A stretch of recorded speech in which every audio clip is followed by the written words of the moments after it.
tabarakallahu ñaan bi gën a baax ci ubbi wërsëg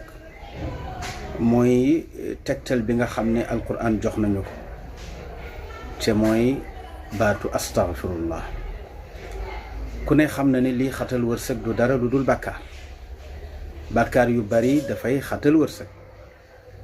ba tax na nu sa wërsëg mën a toll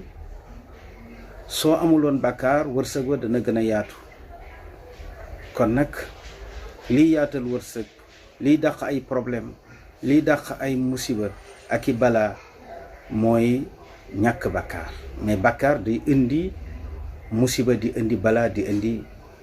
wërsëg wu xat borom bi dafa wax ci suratu nuux ne istaghfiru rabbakum innahu kaana ghaffara yursili samaa alaykum midraara wa yumdidkum bi amwaalin wa baniin wa yaj'al lakum jannatin wa